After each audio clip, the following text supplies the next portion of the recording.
Just waiting for our panelists to show up.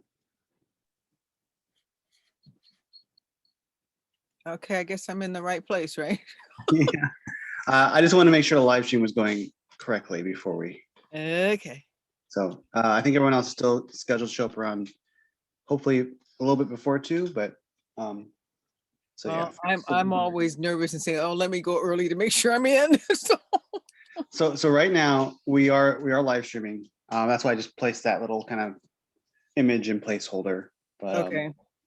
So if you want, feel free to mute or whatever, and I will disappear. I'll be the man behind the curtain for you. Okay, so the panelists will be able to see each other, right?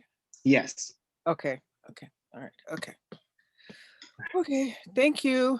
Yeah, I'm Ryan, by the way. Sorry. Yeah, I kind of figured that out. Okay.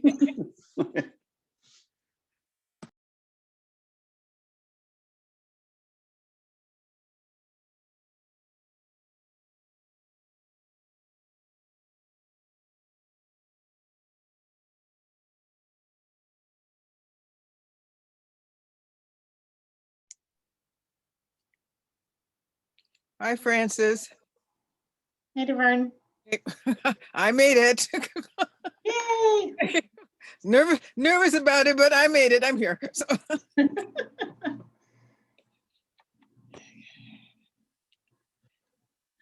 Although I set my cell phone here next to me, I said, well, I'll text Francis if I have having problems. So. Yep, I have my phone ready to go too in case I have any issues. Okay. All right, I'm going to mute myself here and breathe. That's okay. Hey, Carol. Hi. Hi, Davern.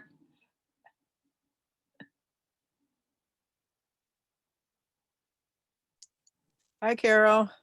Hi. How are you? Yeah, hanging in there. This past week was a tough week, so. Seemed to have been a tough week for a lot of people. Well, the school's trying to go hybrid, and I had a meeting with one of my directors, or I had a training with the girls who are directors in the Women of Color Association, and then one of them at the end of the meeting, I was waiting for her to get off the screen so the other adult and I could debrief, and I asked her to get off, and she said, I need to talk to you, Dr. Bell. I went, oh, okay, something's wrong. She's one of our Indigenous students, and she spent probably the first couple of minutes with her screen off just crying, and I could tell she was crying. And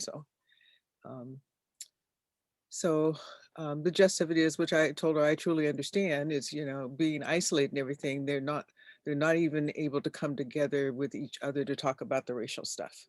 Right. And I said, well, guess what? We will set that up. I said, I don't care if it's on a Sunday or Saturday. I said, you guys need to be able to express this among yourselves. So I said, get together with the others. I don't care what time it is. I don't care what day of the week. We will do this. So, but it was emotionally hard, to hear and listen to her cry. Yeah, I think it's hard for all the kids. Yeah. Now with this whole hybrid or not in school at all. And my grandsons are not in school at all by their parents' choice, as opposed to having them go hybrid. And they're just, they miss their friends. They miss having contacts. It's tough all around. There's no good answer. Yeah. And I ask people to always remember, you need to also add in the layer of race, so it's really hard on my girls of color. Yeah, it's, they're already in a predominantly white institution, and so the little connection that they have, they're not even having that with each other. So. Hello. I think we are live in Facebook now. Yeah, we are. We're live now. Stop chatting. Okay. Just wanted to let you know that we were on. Okay. So we are ready to start. Let's give it one more minute. Okay. 1 more minute's great.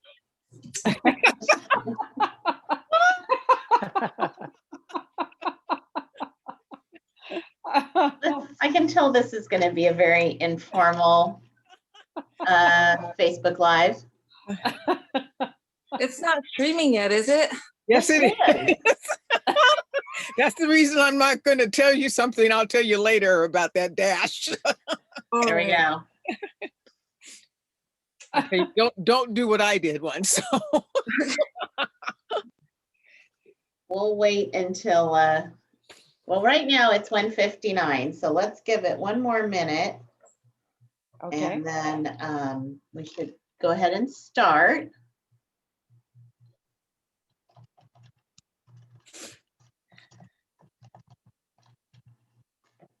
And I'm going to turn my mic off just so that my keeping track of the comments and stuff won't disturb people.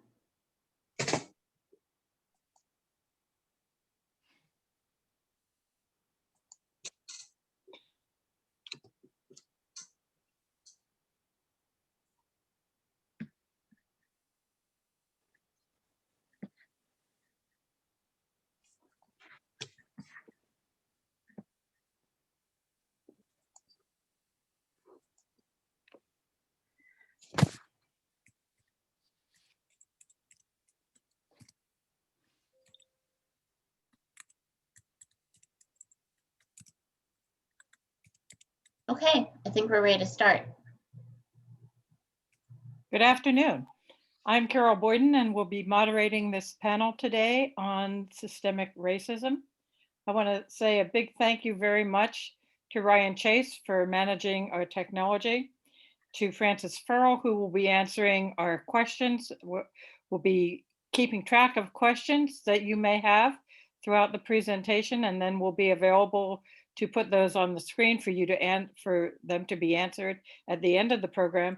And a very big thank you to our panelists, Samantha Almanza, Deacon Felix Garcia, and Dr. Davern Bell. Before I go over the format for the panel, Dr. Davern Bell will lead us in our opening prayer. Davern? Okay, I think I'm on mic, right? Yes. Okay. Good afternoon. My prayer is going to be in 3 parts. First of all, I like for us to acknowledge with humility that the land where we sit and stand today lies on the traditional village site of the Cowlitz, Banja, Chinook, and many other tribes and nations who made their homes along the Columbia and Willamette rivers.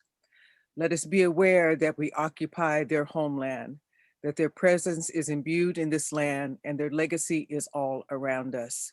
We offer respectful recognition to the indigenous communities in our region today and to those who have stewarded this land throughout the generations.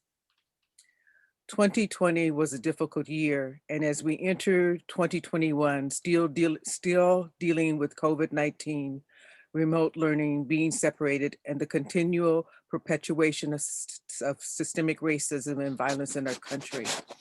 I'd like to offer these words of prayer adapted from Women of Color Who Pray. Oh, great Spirit of hope, blessed be our seasons, bless us as we enter Lent. Blessed be the season when we move to a new beginning. Blessed be the magical time of new beginnings and fond farewells for those of us who have lost loved ones. Blessed be this threshold place of transition. Blessed be this transformation when spirits of hope, courage, and change gather. Blessed be this passage from our past insecurities and securities to uncharted uncertainties. Blessed be the shifting of emotions. Blessed be our work for equity. Blessed be our anti-racism work and deeper cultural awareness and responsibility. Blessed be our work of healing hurts and pains. Blessed be this balancing act and dedication to the values we hold sacred. Bless us who move forward in this important work. O great Spirit of hope, blessed be our holy seasons and our St. Joseph community. This is also Black History Month. And this morning on the news, I happened to catch, I had a different prayer that I was going to use, but I just want to acknowledge that today would have been the 81st birthday of Congressman John Lewis. And so I'm just going to share quickly some words from him to end this prayer. The scars and stains of racism are still deeply embedded in the American society. When you see something that is not right, not just, not fair, you have a moral obligation to say something, to do something. Our children and their children will ask us, what did you do? What did you say? Good trouble. Get into good trouble. Amen. Amen. Thank you, Dr. Bell, for that. Just a brief rundown of how today will work. Our panelists will each have the opportunity to share their experiences with you, and we are asking them to each respond to the following 3 questions. Number 1, what is your earliest memory of racism? Number 2, how has racism affected your life? And number 3, how do you see, if you do, racism in our current world today? While they are speaking, if you have questions or comments, please put them in the comments box on your screen. When our panelists have then finished speaking, Francis will air your comments so that an individual panelist or combined members of the panel could respond to your comment. We'll begin this afternoon with Samantha Almanza. Samantha? So I guess the first question, when was the first time racism affected or entered my life? That was a hard one for me to think about. And I think it's because on some level, it's always been around. But if I'm really thinking about it, I guess I should start off by saying I'm mixed. My dad is Black and my mom is Irish and Mexican. And I grew up with my mom. And so really cut off in some ways from my dad's side of the family up here in the Northwest. And the reason I'm saying that background is because when I was probably 4 or 5, I remember my grandpa talking about how his blood, that, my mom's blood, would cancel out the Black blood that I have in my body. So I knew really young that, people with my skin color, even in my own family, as a member of my own family, that it wasn't an ideal. So I guess that's the first time that I was really aware of it. And it was at a young age. And from then, I remember, so to address the second question, how has it affected my life? Growing up with my mom, there would be times where people would ask me or not believe that I could be my mom's daughter because we had different skin colors. And I would, cry to my mom and tell her that I wished I was white. People didn't believe me. People would question me a lot on why is my skin color dark on this side and light on this side of my hands, being compared to a monkey sometimes. So just like these little, sometimes bigger forms, sometimes, I've been called the N-word before. Somebody yelled it out the car window, as I was walking by, things like that happen, to most brown, Black people. And in a bigger way, I'm trying to think since George Floyd, and since this has all been brought up again, and obviously he's not the first and won't be the last, but it has really made me take a closer look at how racism has affected me, and I've honestly brushed off a lot of it. And so for instance, when I was shopping with my sister for her maid of honor dress for my wedding, going into a store, we were asked to leave. There was nobody else in the store. It was just us, and the woman who owned the store didn't want us there.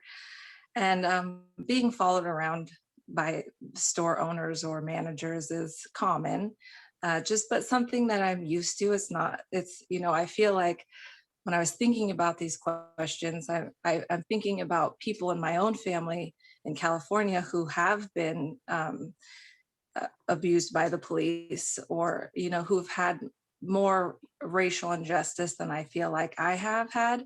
So in a way, it's hard for me to even consider those like a big deal. But I think it's important because I don't feel like people, you know, even some of my friends don't realize that. I was just talking the other day to a coworker. She makes these beautiful rings, and her friends sell them at Saturday markets and stuff like that. And I was telling her that whenever I go into those types of situations, I would never pick up a ring to try it on.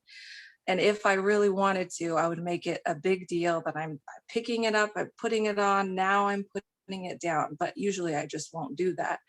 Um, so and then I think one more example in a bigger sense, when I was thinking about this, was I grew up I went to an art school. I did ballet and tap and modern dance, and it was something I loved. I still love. And if I'm honest, my life probably would have been different. I would have chosen to go to school for dance if I had not been Black. I knew at a young age that just probably wasn't going to turn out well for me. I mean, there is one ballet dancer, one prima ballerina who is Black, so I chose a different path based on that. And then, so just like in small ways, even with my friends, like little microaggressions that I don't take personally, that I know it's just because people aren't aware. People think that racism is a thing of the past a lot of times. You know, friends will talk about my favorite foods being fried chicken or watermelon or those kinds of things. Do I love rap? Things like that, you know, are very small, but it's just perpetuating this idea and feeding into racism. And then, of course, I see racism still every day all around us. Even when I was planning to have our kids, I remember having a conversation with my OB, you know, because I know the statistics of Black women having higher complications and being more likely to die after childbirth. And I was scared. And I had to have that conversation with her to make sure she was on the same page and she knew that existed. And fortunately she does. And it was very comforting, and that she is aware and would never, but it's just those, I guess, day-to-day things that I have to think about.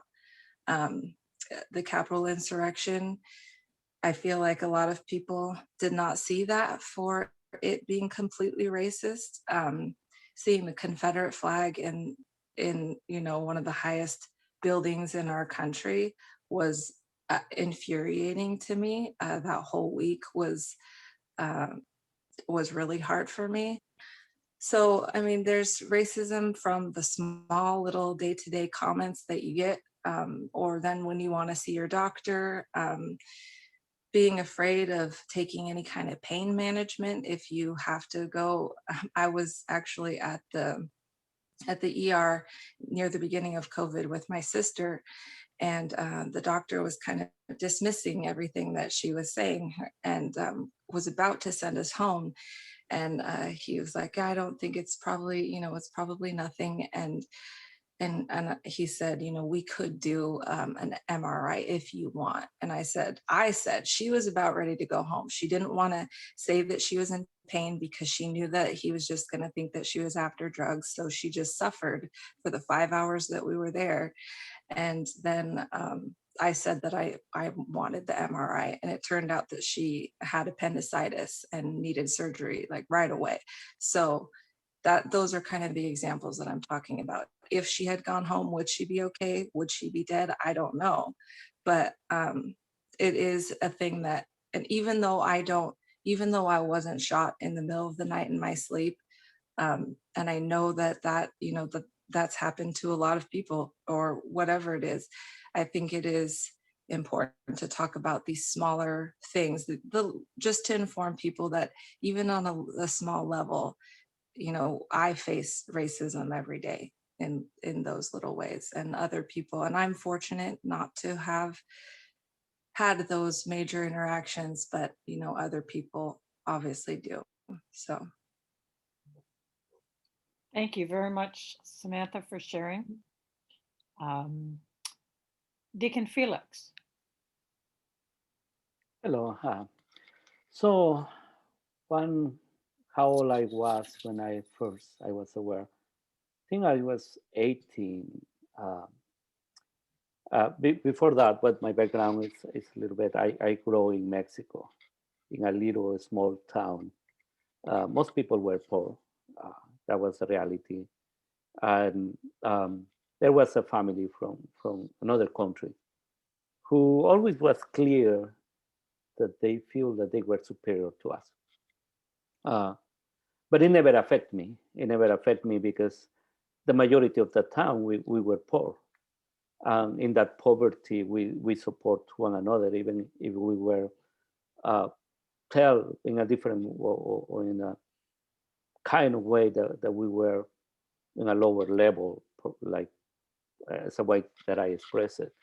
It never affected me until I started working in the mountains with or native Mexican.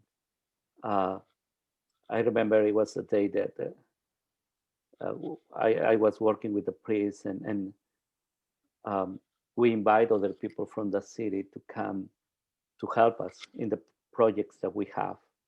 And the way that they see the people who were living there, the way of the expression, I realized that they were treating the people in the mountains in a different way.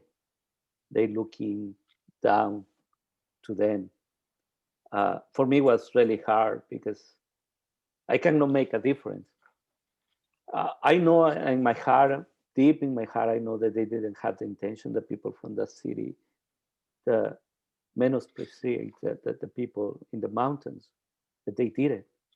And it was, for them, it was unaware. For me, it was really, really the sense that I see that they consider themselves different. It was a great opportunity for me to talk to them. They feel sorry later after we talk. But that was the first moment that I understand that racism exists in a different way. That was the first time that I realized that people consider themselves superior to others, even if they are not aware of that. The second time, and that's for me, it's a process because you can find racism in different levels. In that time, people from Mexico are racist to the people of Mexico too, in a different community. But in here, I remember having an opportunity to travel for a convocation in Ohio, and it was in the church, and it was hurt more because at that time, a lady approached to me because she knew that I was from the Northwest, and she was asking me about the Hispanic community here, and I was, well, everybody is the same in my church over there because I work with the Hispanic community. And suddenly she was so kind of trying to express the feeling that she had, and she told me, well, in my church, and she was expressing a lot of pain. They don't allow to celebrate in the main church. It was really hard for me to take it. They were allowed to celebrate Mass in the basement, but not in the main church. And she was fighting against that, and she was expressing her frustration and make that frustration myself, because later on it's going to help me a little bit to understand that there are a lot of people still suffering in that way, even in the place where they need to feel safe. Of course, with that, I'm not saying all the churches are the same, or all the people for certain countries are the same, but I'm saying this still happen in those situations. How this being affect me? Well, I always say it affects me for, it makes me stronger. That's the only way that I can express it. I know I've been suffering. I know there is people sometimes who come after me and after I preach and say, I don't understand your accent. I don't know what you are preaching. And I try to forgive and trying to use that to make me stronger and to educate the people. Because since the beginning in my town, I was thinking, well, we are all values. We have the same value in the eyes of God. I always believe that God is my father and the father of the one who sometimes oppressed me. And he wants to be the savior of everybody. And part of my job is that, part of my mission is to talk about the salvation to everybody, even if they oppress me in certain way, and to pray for them. But the reality is every single action make me stronger, to understand the value that I have, to understand that there is community who are being oppressed, and that I need to be there for those communities, especially in my case, for my brothers who are Hispanic, who sometimes they are not able to speak English and they struggle a lot for that. That some of them, they don't have the documents and they struggle about that and treat it in a different way, just because they look different or so I would say, yeah, and that's my personal approach. And I weak sometimes, but I always believe I don't have the luxury to be weak. I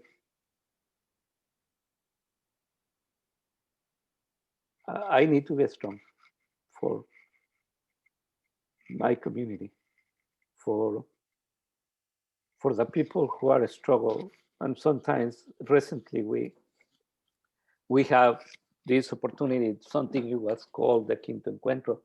It's a gathering for the Hispanic community in the national level. And some people were asking me, especially Hispanic, they were asking me why we need to do that. And I was sharing that the opportunity of saying somebody is still in this country celebrating Mass in a basement. It's why we need to celebrate, to do, and to raise our voice and to tell everybody the value in the human being. So, and I always get a little bit emotional with that, but that's the situation. I believe that everything, it makes me strong to tell the people, regardless of the color of the skin, regardless of how we think, regardless of who we are children of God, and I work really hard for my brothers and sisters to understand the value that they have. And the last question, how I see the racial situation at this time, I see as always, it's an action of the devil. There is no worse thing in this world than to see the other and believe that we are superior to them. That's an action of the devil, who doesn't want us to see us, each other, as brothers and sisters. And I learned that because I believe, again, we have been created at the image and likeness of God. And when you cannot see in the eyes of the other person that, then something is in your heart that is not right. Something is in your heart that is manipulating for something stronger than you. And the only question that I see is that the devil, and from my experience in my Hispanic community, I also see some groups that use the situation to bring their own agenda, and using the people. It's also, for me, it's wrong. We are not there to use people, neither for discriminate them, neither for using for an agenda, for any kind of group that there is out there. We need to help, and we need to help because the other person is a human being, not because I have an agenda behind me that is gonna be moving me, but because I love the other.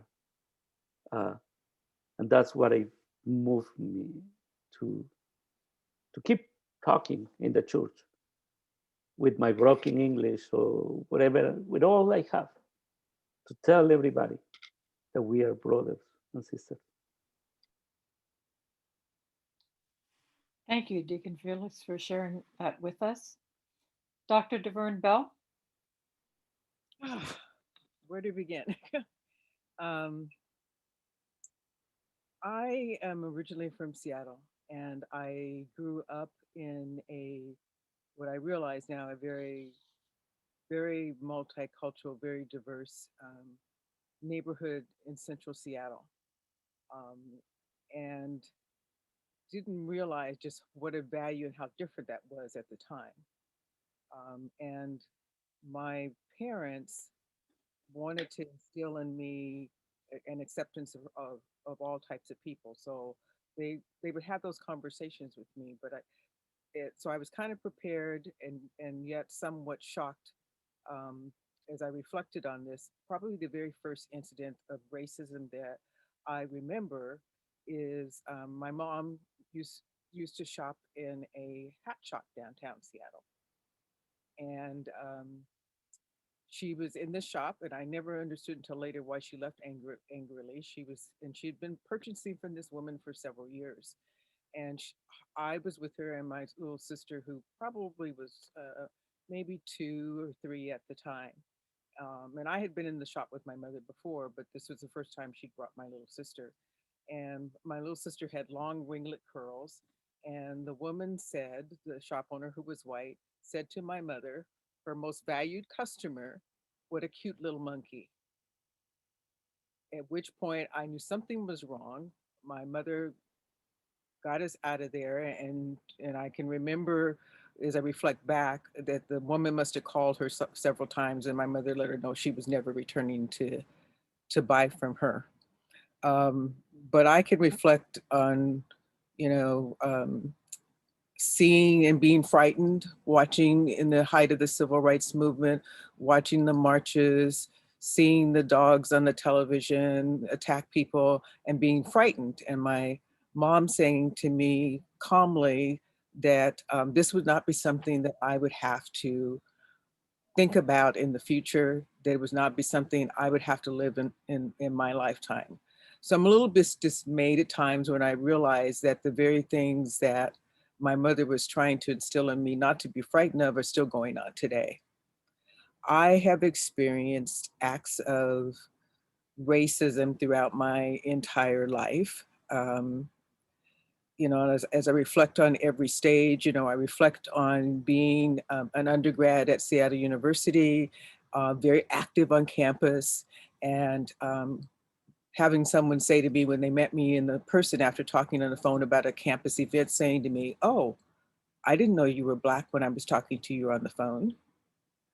Or to say to me, "Oh, for someone of your race, you really dress nicely." I had that both in college and in work, in professional situations. I remember my mother being followed in stores.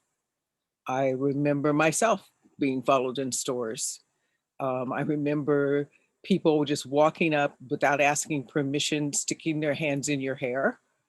Uh, I remember when I first moved to Vancouver in the early 80s, on an afternoon, I was in downtown walking towards the bank.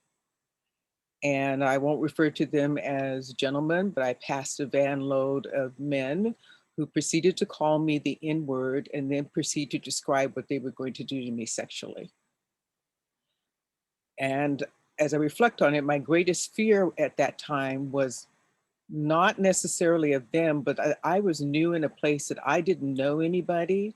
And I didn't know that if anybody in the middle of downtown Vancouver at 12 noon in the afternoon, if any of the white people I was looking at were going to help me if I needed help.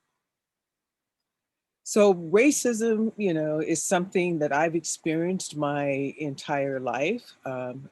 It forced me at a young age, back at 5, and when I got into school and realized it, I made a choice.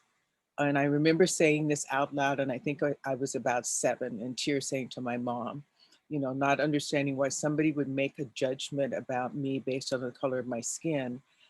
So at about 7, I made a choice, which when I realized was a profound choice to make at a 7-year-old, that I was going to be the very best representation that anybody would ever see of anybody who was African American.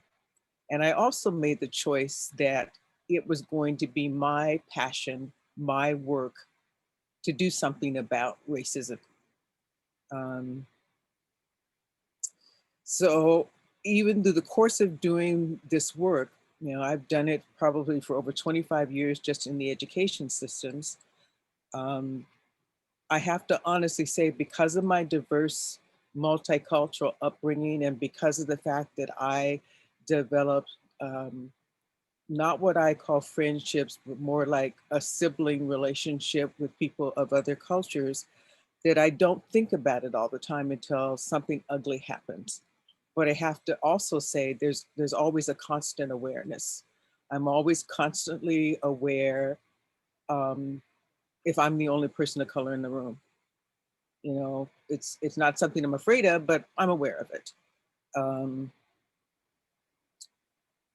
Far as today, I think the situation with George Floyd brought it to everybody's attention.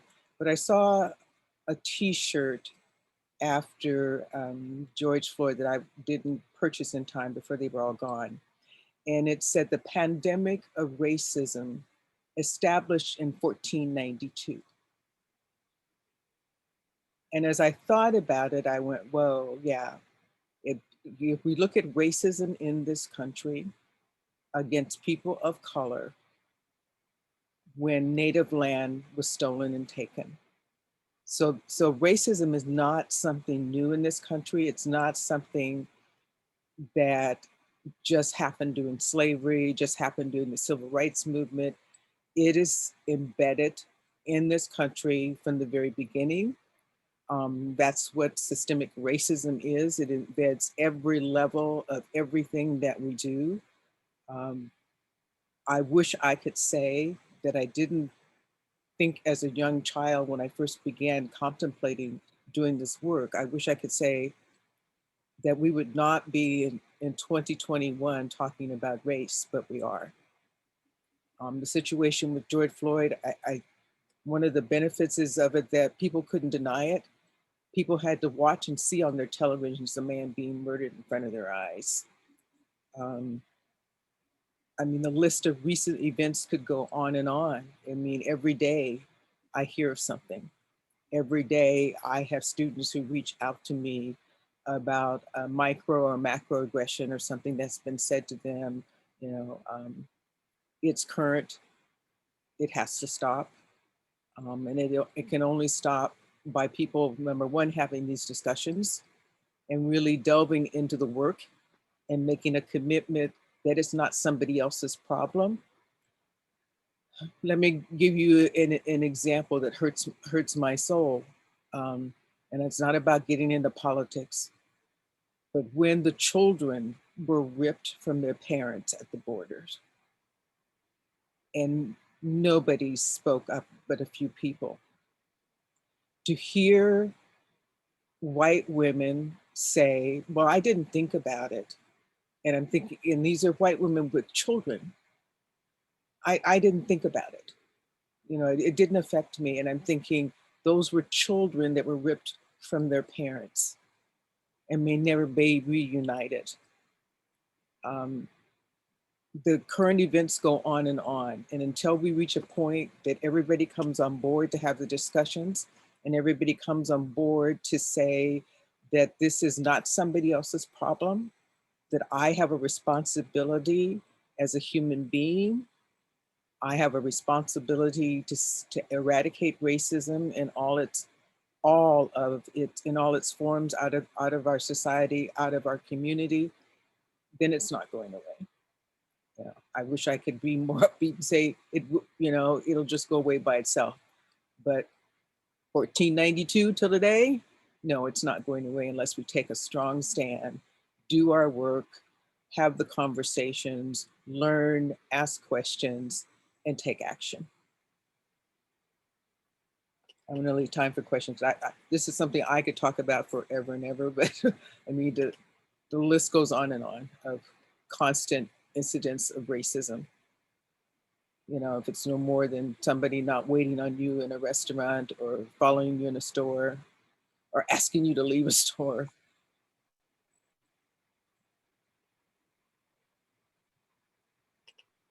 Thank you, Dr. Bell, for your comments and for sharing those experiences with us.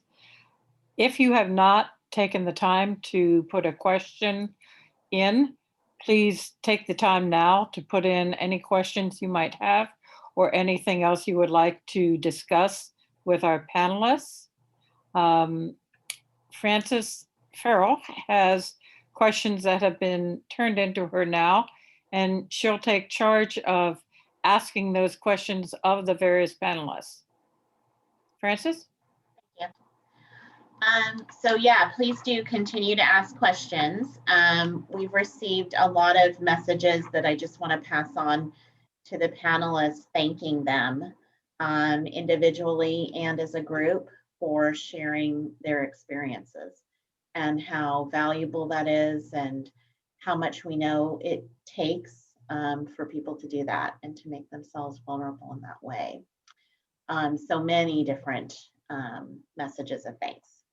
As far as questions go, the first one that came through is, and really any one of you who wants to respond to this can, how do you connect systemic racism to the racism you have experienced personally?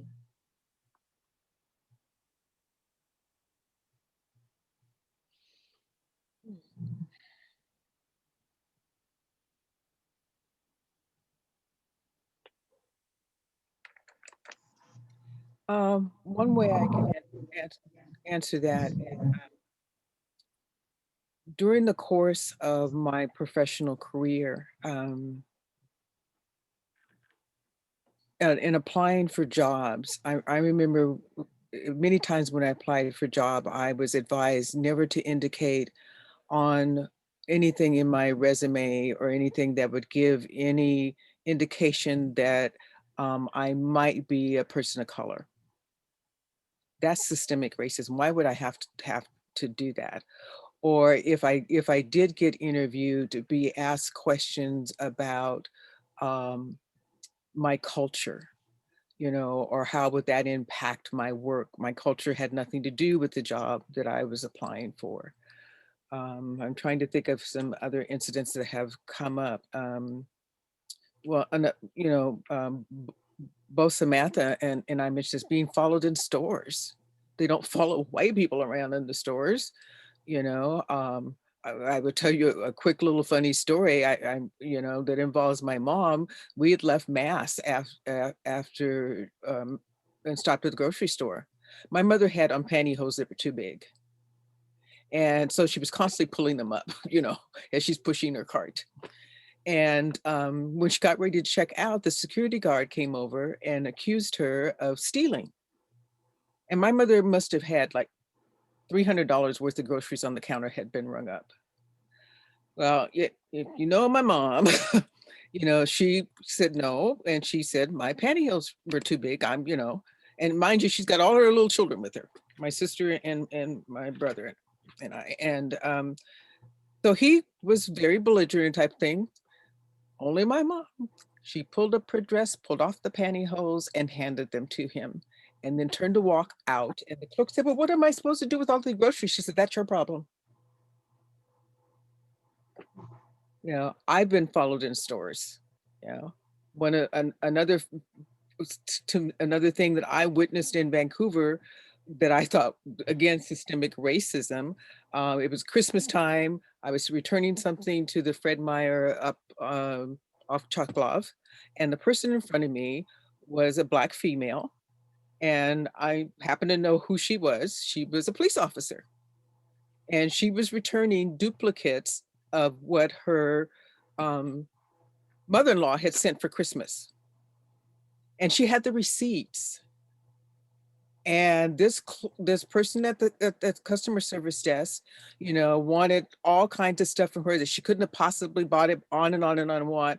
And I'm thinking, oh God. And she knew me, and she turned and looked at me, and we didn't say a word. And then she asked for a manager. And of course the manager come, and then she dropped her badge on the counter. Why would a Black female who has receipts, who is returning something, be taken through all of that? And weren't they highly embarrassed when she dropped her badge on the counter? Systemic racism. There's another really great question here that I definitely would like to hear, I mean, really from all of you if we have time. It's, first of all, thanks to you all for sharing your experiences. And then it's, as Catholics, what would you like to see the Catholic Church do to address systemic racism?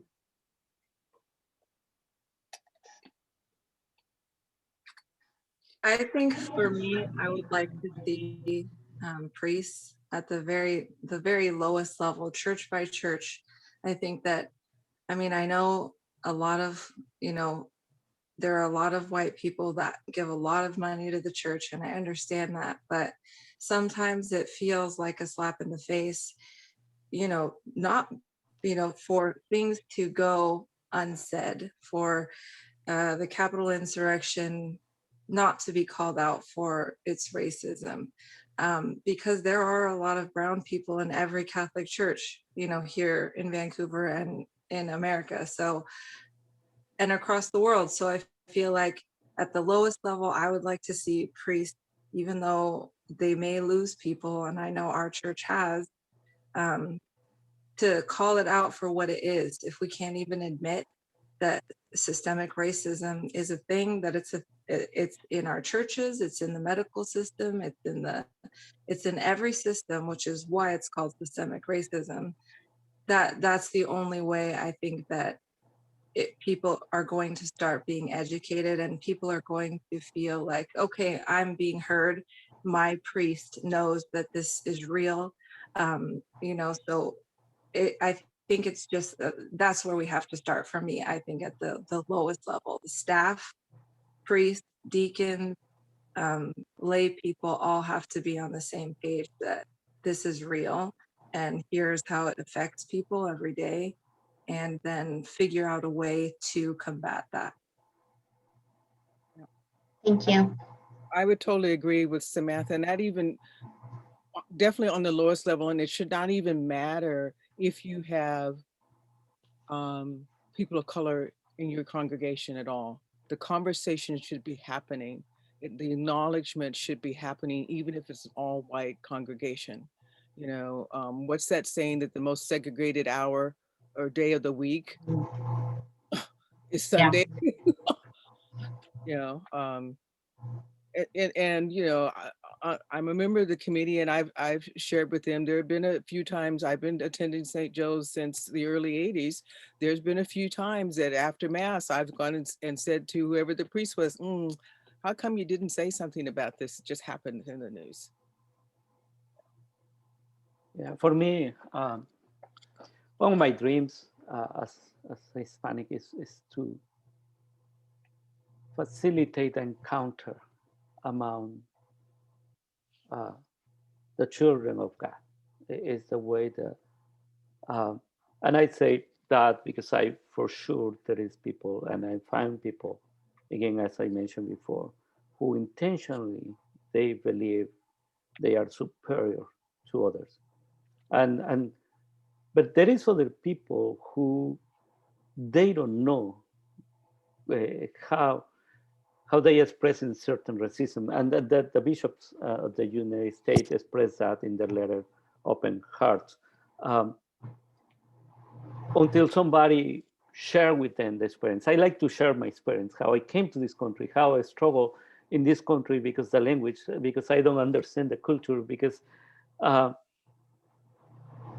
so and for me facilitating that encounter from the staff and the priest, it will help us to shorten that sometimes misunderstanding about the other person, and that happened to me a couple times. Like I know I need to follow rules in the church, but for any reason nobody explained it to me, and I feel like they being mean to me because I'm Hispanic, and that was not the truth. After we get to know each other, I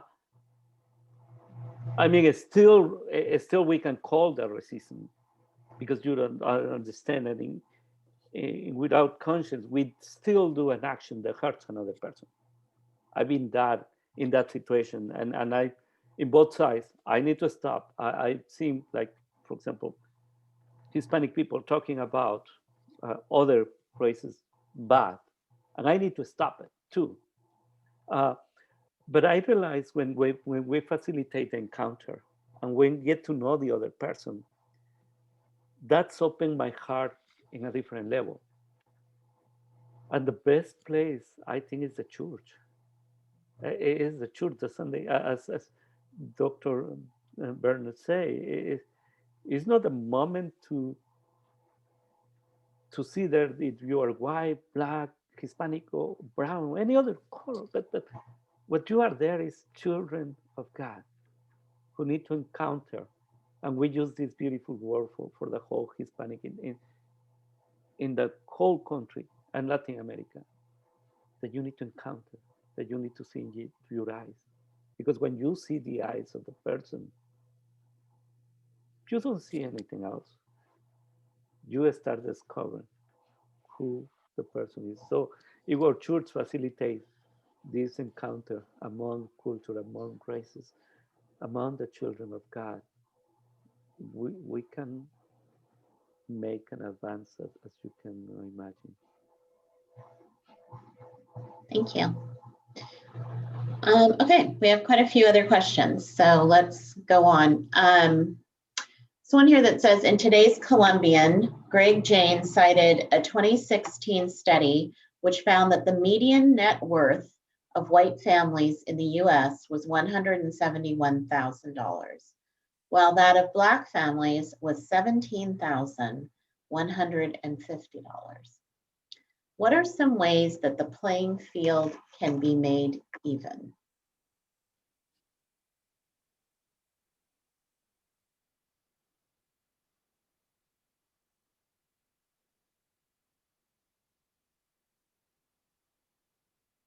I mean, obviously, that's it's a big question, and I think the answer to that is just like Davern was saying, how she had to keep any hint that she was a Black woman off of her resumes. I mean, that's a very common thing. So I think, honestly, do I think it's going to change, or even in my lifetime, where the income gap will kind of close between race? I don't know, but I think with everything, education and awareness is the first step to all of these things. If people don't admit there's a problem, then how is anything going to be fixed? If we have this idea of the American dream, that or make America great again, or whatever it is. And I feel like, as a Christian, I don't know that we could even say that America was ever great if it was founded on the blood of Native people taking over this country and then continuing on using other people to gain wealth. And so I feel like there's a reckoning that this country has to do, and it has to start with admitting, like with anything, when you're wrong, like I tell my kids, if you are wrong, you need to admit you are wrong, apologize, understand why you are wrong, and then try to atone for that and move on. If we can't, and that is how it has to be. It's a huge, it seems almost impossible, you know, after all of these years when we're still seeing these things. But if we're going to even talk about money and how Black or brown people are not going to get the same jobs as white people, that seems so far in the future to me. Really, I feel like what we need to do is acknowledge that it is a problem, again, understand why, and try to atone for that, and to try to make actual changes to where that maybe won't be a thing in the future. Thank you, Samantha. Oh, I'm sorry, go ahead. Yeah, I basically I can answer also, or I would like to share about the Hispanic community in that perspective, because the salaries for the Hispanic community are the same. Right.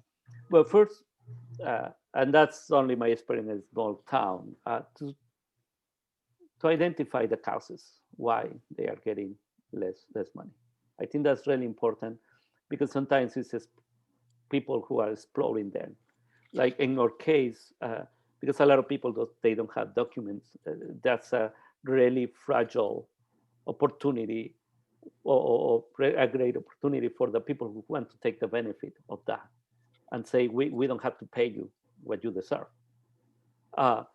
In my case, I have a lot of trouble in a small community, really south, because I fight against that.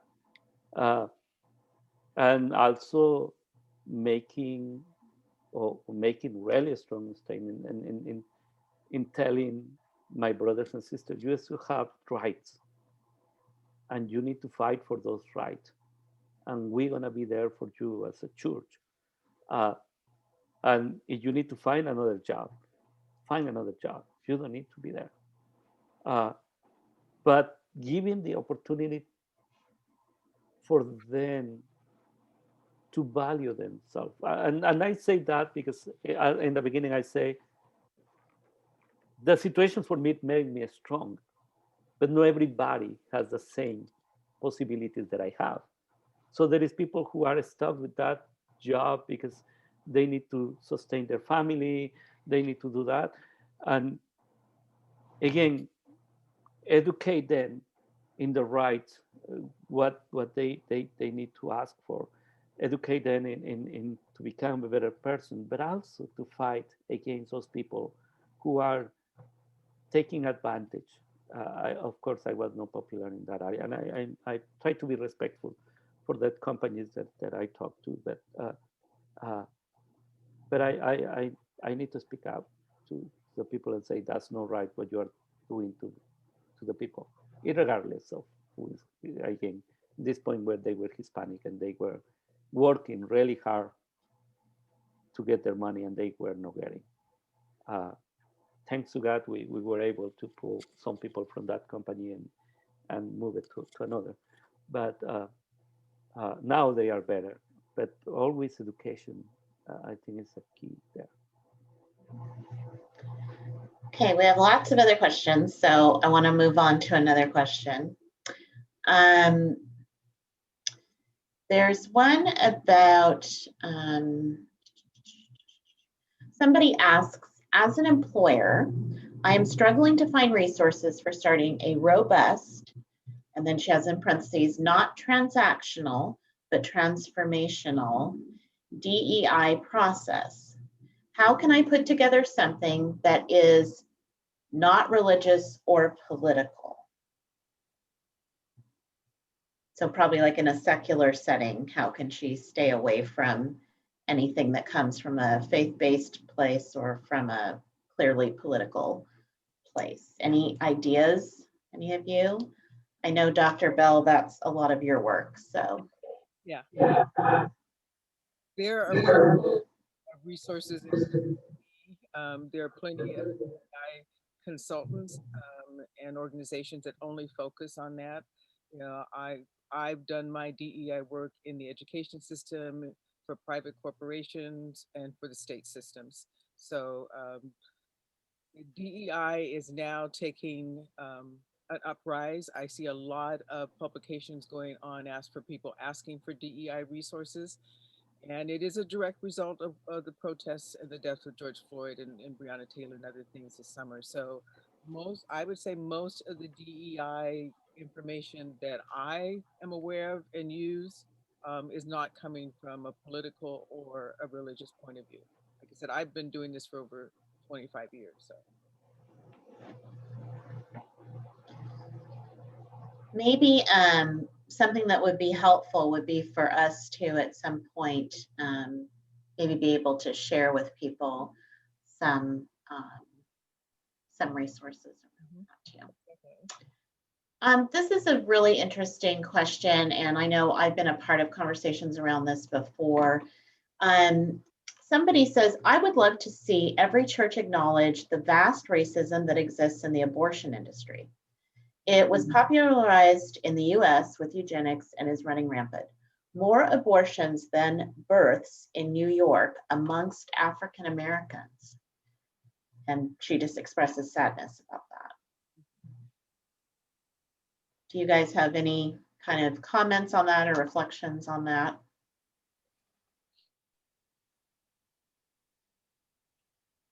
well, it's more than the abortions. I think I'm reflecting back on sterilization that was done of women of color.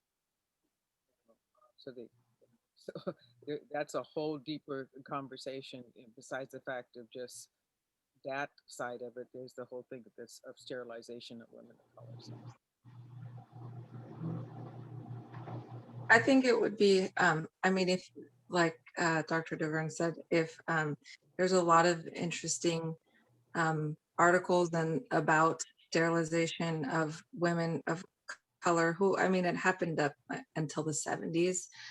So if you just take a minute to like research that, it goes into eugenics and the whole thing, but I don't feel like I'm qualified to speak on that. But it's definitely I think it's good for people to look into. Right. Here is another one. This one is kind of building off of a question earlier.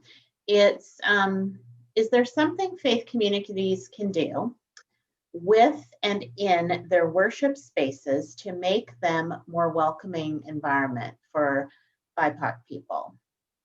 So Black, Indigenous, people of color. Yeah, I work with as a Hispanic in the Hispanic ministry office in one of the archdioceses here in Portland, in United States. And part of my role, it was also to talk to the evangelization among the Hispanic. But something that I came to know in that situation is usually there are church that is not welcoming with a Hispanic brothers and sisters or any other races. Is not welcome in general. That's something that struck me because sometimes we believe that we don't welcome the Hispanic or welcome any other people. But the reality is that church sometimes is close to welcome anybody else that the clique, they are already there. So it's not a problem for me in that aspect. It's not a problem of racism, but it's a problem of not understanding what welcoming means in general. Because those churches, in my experience, they shrink little by little because the people in the community are dying and they are not willing to open the doors for anybody. Now, of course, I believe that when you open the door to a person that is different of you, yeah, and that I like to use that expression because everybody is equal in the value, but sometimes bring different gifts to the church. Now, that path can lead you to open the doors to the church in general. And I'm saying this in my experience with the Hispanic community. I noticed that his people, churches who are welcome to open the door to Hispanic community, they grow not only the Hispanic community, but in general. Because after you open the door to somebody else and you realize that you can do and you can be welcoming, then other people feel comfortable also to break. And now, I need to say, for us as Hispanic, it's really difficult to break that clique. And sometimes, at the same time, that is difficult, the strength that we have as a community together, it helps us to break that circle that some people are not able to break it, because we are more people who want to celebrate a Lamas in Spanish and have their meetings, and then the voice is stronger. So I will say every church should be learning how to welcome everybody, especially the most vulnerable, because when you open the door to the most vulnerable, then it's going to be easier to welcome the rest of the people. Thank you.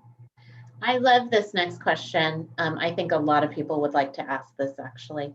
It's for any of the panelists, and actually I'd like it if, all three of you could respond to this. What is your experience talking about racism with your white friends? Is it a burden to explain, or are you glad when people ask about your experiences? I think this is a question that's probably on a lot of white people's minds a lot. So would love to hear from each of you actually on that one. For me, the a couple of key things. I've had situations, I have very tight relationships and friendships with people of all ethnic backgrounds, including white, and we have deep conversations about race. Um, and so for me, it's on it's kind of on two levels. There's the ones that you have with your friends who are your friends, and you can have those conversations with, even though they're white, because they're open to it. And then there are the people who um, are people that or colleagues at work or whatever, are not quite sure how to broach it. But the mere fact for me that they're willing to broach it gives me a signal that this is an opportunity to have the conversation. And there's been situations in which they didn't broach me. I had to go to them and say, I need to tell you, you stuck your foot in it. For me, it's part of my responsibility, my obligation to engage in those conversations anytime and every time I can. Um, that doesn't mean they're always successful. Um, you know, I have had young people who I work with who have been hurt and said to me, I don't want to talk to white people right now. And I get it, but I eventually get them to the point of understanding the importance of having that conversation. For me personally, because of my passion and what I made my life's work, I look forward to the conversations. Even sometimes if I don't make a dent, I can walk away and say, well, I tried. I'd rather be in a position to say, I gave it a shot, they got it, and they were willing, or they shut down. And maybe the next person will reach them. So I think for me, I use humor a lot. And it's kind of also my defense mechanism for people that know me. And I tell my friends, my white friends, that because sometimes they'll come to me and be like, oh, I did this a long time ago. Was that racist? And I'm like, for me, you're not either racist or you're not. And sometimes you are. Obviously, there are definitely people who are racist or not. But a lot of times it's a spectrum of racism. That's what I say. I mean, sure, you might have been a little bit racist in that moment. And let's talk about that and figure out, like, is it come from a biased place? Was it a learned thing? What happened? A lot of my friends feel uncomfortable.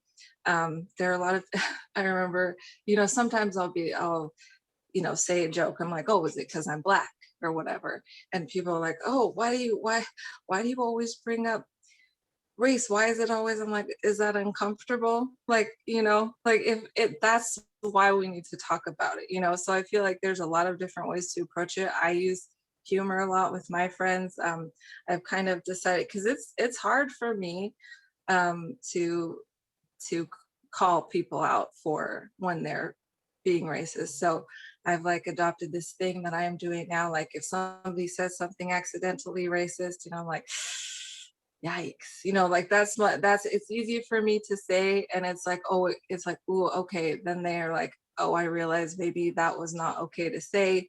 So there's like little ways that you can do that. That's just how I do it. Yeah, for me, it's sharing my story and opening spaces for them to get to know the other people is what I talk a lot about Encounter. I remember in my house in Southern Oregon, we put a patio, big patio behind my home. We can seat 60 people more or less. And I remember one day a person came to me and say, how do you do that? I was like, what am I doing what? Because we have a party and there was a person who was African American. We had a Samoan person. My family, my wife's family is Japanese from Brazil. We have people from other countries. Everybody was together. You cannot see the difference in there. And I was like, I don't know. I just facilitate this encounter and talk to my friends about who I am and how we express our culture and who we are. Like for example, I remember one friend one day, he told me, I invite a person who was Hispanic, right, to my house on Sunday because I'm gonna have a dinner, and that person was a white person, and I told him, please be ready because he's gonna come with his wife, with his children, and some other people. And he was not expecting that. But since I explained, he was ready to receive them. And he, after that, he was thankful and said, well, thank you for sharing that with me because I didn't know and I was not preparing food for the family. And that's gonna bring a little problem there. So when you share who you are, and when you share and offer the opportunity for the others to get to know you and for you to get to know them, because like for example, I have friends who being accused of being racist, and they didn't know.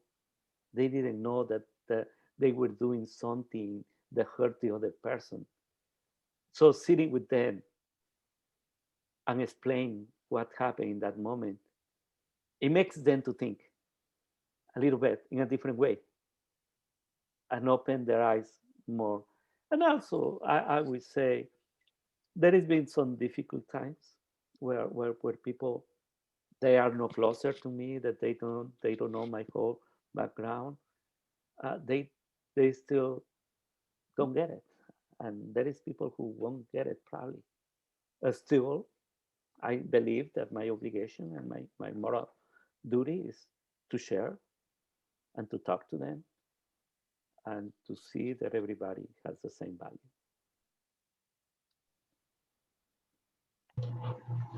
Yeah. So this one, not entirely sure where this is going, but because it touches on some things that I've heard before, I think it's probably important to put out there and have you guys kind of respond to. It starts with, what is the real definition between racial equality and racial equity? Because from what I've researched, neither one has anything to do with the other, but rather to indoctrinate our children and youth to feel guilty for being white. So again, this is an issue I've heard come up a lot, I'll have to be honest. This idea that kind of talking about racism or racial equality tends to be taken as an attempt to make people feel guilty for being white. What's kind of your reaction to that when you hear that? And how would you approach that or even answer that question, which I'm not sure I even understand, between racial equality and racial equity.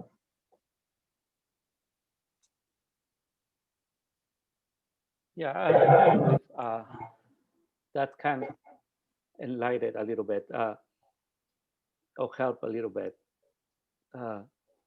We have something or value that is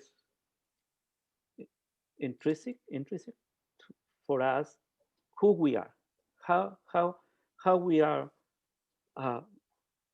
In the same way, we value the same, but at the same time, we have different values or different way to express who we are.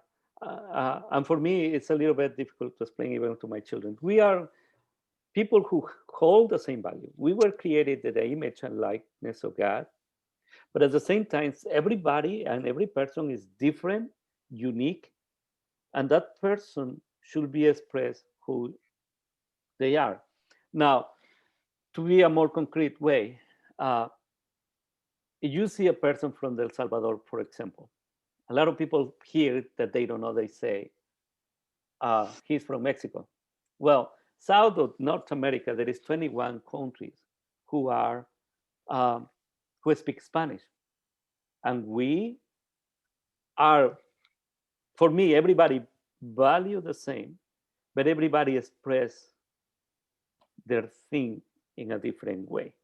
Now, when we talk about the human being, the person who is created at the image and likeness of God, I think we talk about equity. And when we talk about something different, trying to make everybody fit in the same mold that we create and make other people feel bad because they are different. It's not only white people. I mean, among us, and I need to recognize that. One of the worst, I will say, racism that I can see, it's a lady who came to me one day and say, I like how you treat the community because you treat the community as a Hispanic, right? She was from Honduras and she was telling me, you don't know how you feel speaking the same language, having almost the same culture, having almost the same food, and feel a stranger. Because everybody wants me to act in the same way that the Mexicans act. I am not. I am Hispanic. I value because I'm a human being, but I need to express myself in a different way. I mean, we talk a lot in the national level about the Hispanic, and we say it's not the same. No, to see that the same value held by everybody, that we want everybody to have a uniformity, everybody to do the same thing, everybody to understand that we need to follow this direction, and that's all. It doesn't work like that. Everybody's unique. Everybody's different. And recognizing that aspect. I'm not asking to be treated in the same way just because we need to do everything the same, but because we value everybody as creation or children of God, as a human being. I don't know if I explain a little bit. There is a follow-up question here that I think might get at it maybe a little better in a less confusing way that I want to share. Somebody wrote, I have people in my life who fight the idea of white privilege. How would I address them to encourage them to see the world through different eyes, that recognize systemic racism and understand that there are built-in parts of our society that have benefited white people? I think that's kind of a related question in some ways. For me, I think it goes back to guilt too. Yeah. If you're guilty, that usually implies that you've done something. So if you've done something to another race, if you've been racist, then that's okay to feel guilty for that. But if you're just talking about, the color of my skin is white and my ancestors may have, participated in slavery, I didn't do that. That's not, you don't need to feel guilty for that. I'd call that empathy. You'd want to have empathy for people, it's not guilt. And also with white privilege, I mean, everybody comes from there are very rich Black people, there are very poor white people, for every race. It's not about it's about that your skin color was never a problem. Like if you're white, your skin color didn't hold you back from things. You still may have been poor or, faced a lot of trials in your life, as most people have. But one of those things was not your skin color. That's as simple as it is. And I know, I've lost friends who don't like the idea of white privilege, and, but there's almost no way if I have to, or if Davern has to change her name or hide, maybe any aspect of her skin color that would come through on a piece of paper, that's white privilege. So it's hard for me now to, it seems so, like there are so many examples of white privilege that I think could be understood. Like you say, oh, save the rainforest. That doesn't mean you want to burn all the other forests down. You just recognize that the rainforest needs saving, or, there's plenty of analogies for that. In this society, when we talk about white privilege, unfortunately, people think it has to do with money.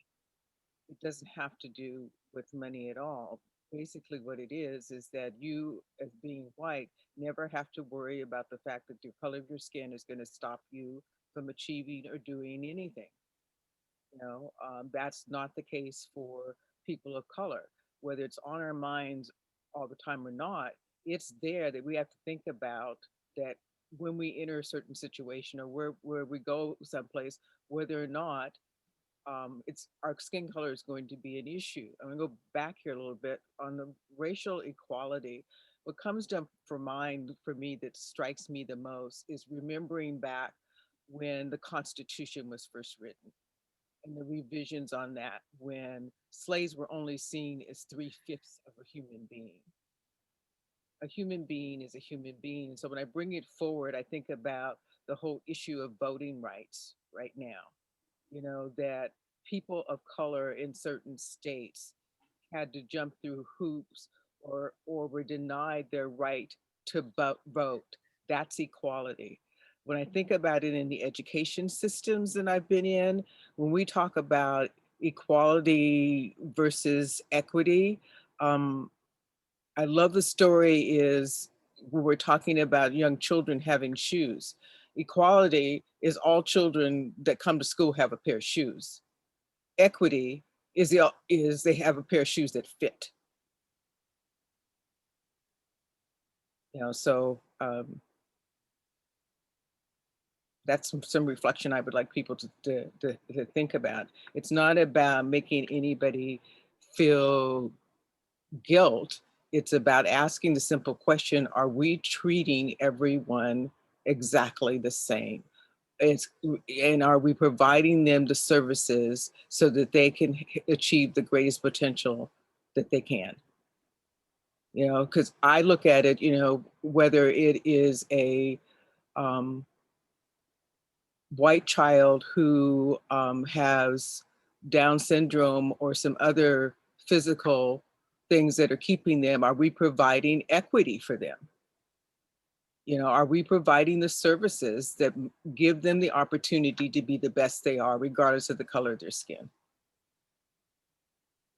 In that aspect, I always see the white privilege or any other privilege in the eye of the gospel more than privilege, because the root of the word privilege is different than what we express now. The privilege is something that you work hard to gain it. That was the origin, at least the Spanish version of the word privilegio, privilege. In the other hand, there is always for me, everything that you have, everything that you are, it's a blessing from God. And I see this from the faith point of view. And I hope that can help a little bit the people. Because every blessing that you have is for your holiness and the holiness of others. And when you don't put those privilege or those blessings to work for the common good and for your holiness, then you are not honoring God. Everybody has privilege. I have privilege. I have blessings. Of course, some privileges are stronger than others. But that should be a mean that help us to bring the other stronger and closer to God. That's seen from my faith. As I always say, the house that I have is not mine. I play guitar, I sing, I have a job in the church. Everything is a blessing. And if you start seeing like that as a blessing, you realize that not even the color of the skin belongs to you. It belongs to God.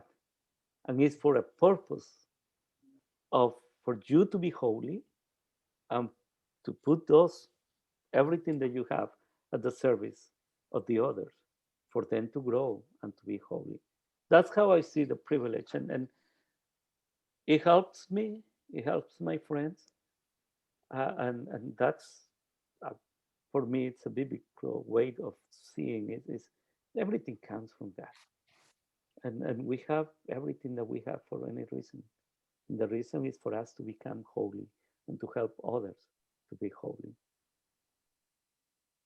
Thank you. Well, thank you all for sharing. I think we've come pretty much to the end of all of our questions that are on here.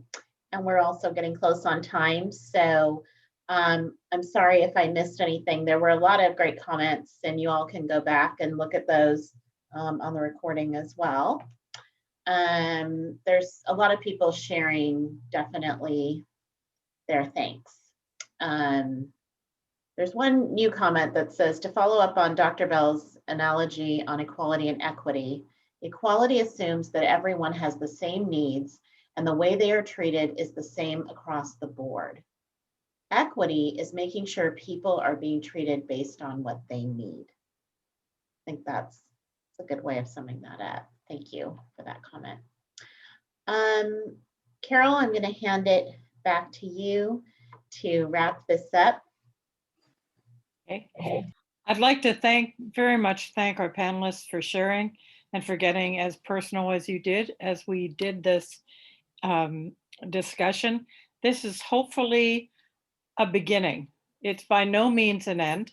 It's by no means, we have not really solved anything by having this discussion today, except to maybe make us all a little more aware of things that we had not thought about.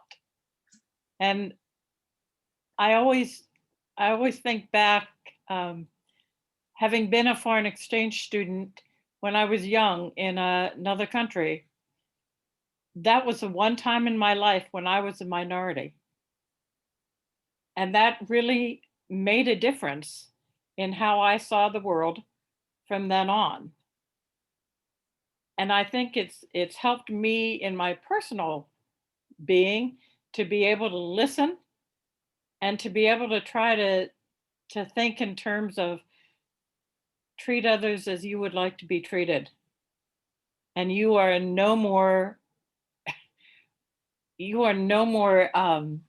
eligible for more things than the person who's right next to you. So I urge you to think about what we've discussed today. I urge you to continue the discussion in your own homes, with your peers. Again, I can't thank our panelists enough for sharing with us today. And I would like to make an open invitation for any of you who would like to join us on the Zoom meetings for life, justice, and peace, we would be more than willing to have your input and to have you join us and to share your experiences and for all of us to become a little more aware. That said, again, thank you to the panelists. And Deacon Felix, would you lead us in a closing prayer, please? In the name of the Father, and of the Son, and of the Holy Spirit.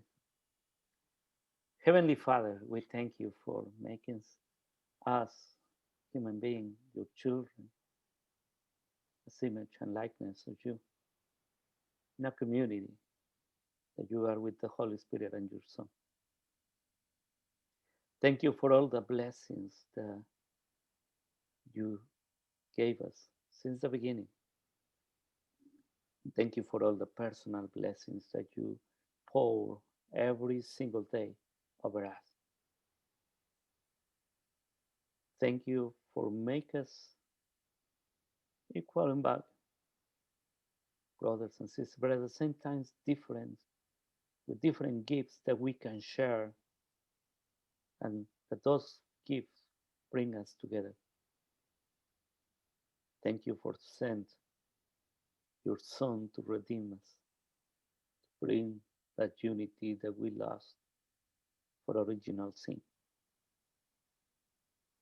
God, we put into your hands all the people who are suffering because of racism, that are not being respected in their rights, that are being struggling in their daily lives, but they don't have the means to survive, to live a life who is dignified in your eyes. Open our hearts to our brothers and sisters from a different race, from a different culture. Open our hearts to welcome them, that everybody always find a place in our hearts. Heavenly Father, forgive our sins of racism when we despreciate others just because who they are. Take from our hearts or those feelings and make us always better. And also, Lord, we ask for all those people who are racist, who treat others as they know we're their brothers and sisters. Help us to be an instrument of your peace to them, for them to understand the value of the life of the human being. And help us always to talk, to open our mouths and defend those who are more